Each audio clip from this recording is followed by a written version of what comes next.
Welcome back to Localite. We're discussing Fort Dalles Days and rodeo with Susan Buce. And I wanted to start off with, you brought a t-shirt. Tell us about these t-shirts. I did bring a t-shirt. We have some really neat t-shirts available.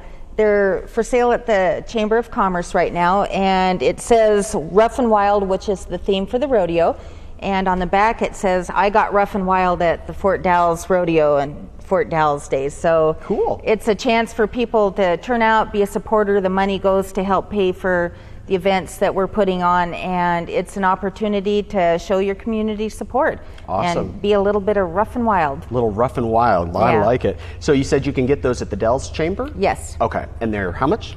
There are men's shirts that are the brown ones. Those are $12.50, and I think they're $12.50. Okay. You're asking me a question, I forget. That's we all right. also have pink ones that are ladies' shirts with the long sleeves, and I believe those are $17.50. Okay, so very affordable and obviously a great cause. Yeah, and there are coupons around town, little rat cards that have a coupon on it, where you could have a coupon for $5 off of the shirt. So. Oh, well, even better. Well, great. Well, let's talk about some of the history. You guys, the historic tour of buildings and such, starting with the Fort Dalles Museum.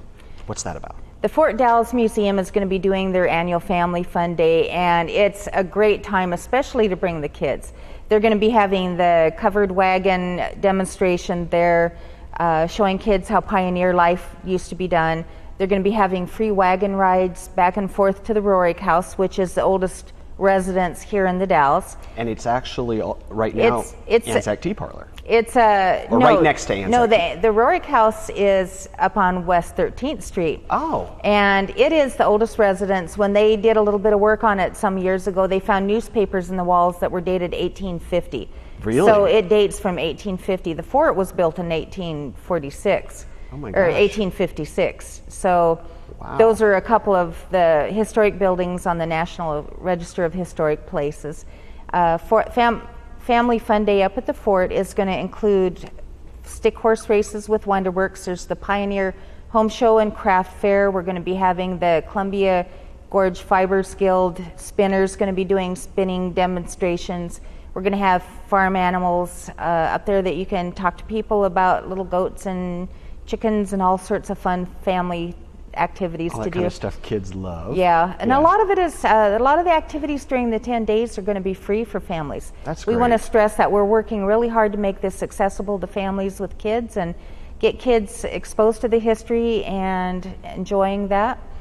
Yeah, and no better time than right now. I mean, everybody's having to really watch especially their entertainment budget. That's right. So that's great. And it's a way to celebrate the history. The kids love it. When you bring them up and give them hands-on opportunity to get a chance to do some of these things, they haven't oftentimes had this sort of an experience before, and it really makes a memory for them. Great. Well, what about the very first courthouse in Wasco County? That's on the tour as well, right? It is. The original Wasco County Courthouse was built in 1859, and that was back in a time when the gold strike had hit. The town went from just about 40 residents in 1850. By the time you got up to 1860, there was a floating tent population of about 10,000. And we had a flood of people coming through, going out to the gold fields, and a lot of the rough and wild activities that go along with that, the bordellos and the gunfights and things like that, were fairly commonplace. So the citizens needed to have a courthouse in place. And that was built in 1859. So you can go down and see the original Oregon boot, the shackles that they used, and take a look and see what that was like for... What it was like, yeah. So that was probably around the time then that the Mint was being constructed, but it didn't actually get finished or something like that. The Mint was commissioned by Abraham Lincoln, and the building began. A lot of the stone was quarried from Mill Creek, but it never was finished. The gold rush panned out.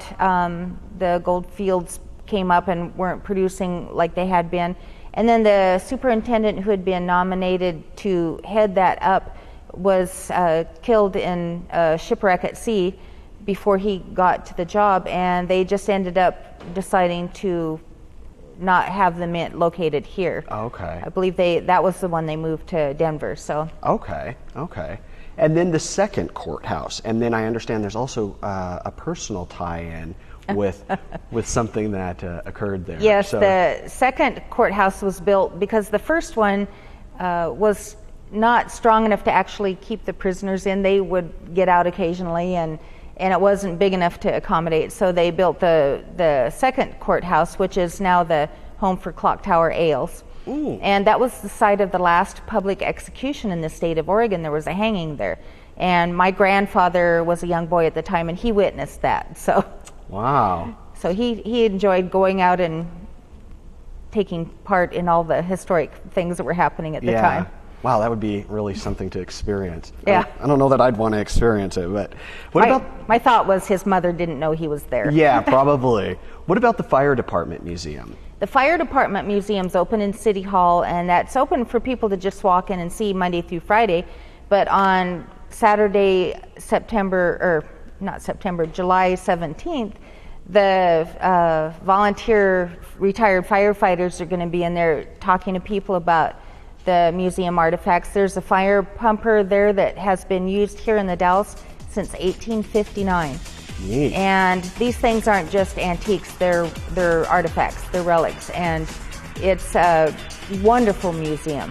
Great. All right, well, we're going to take a quick break, and we'll be right back, you guys. Don't go anywhere.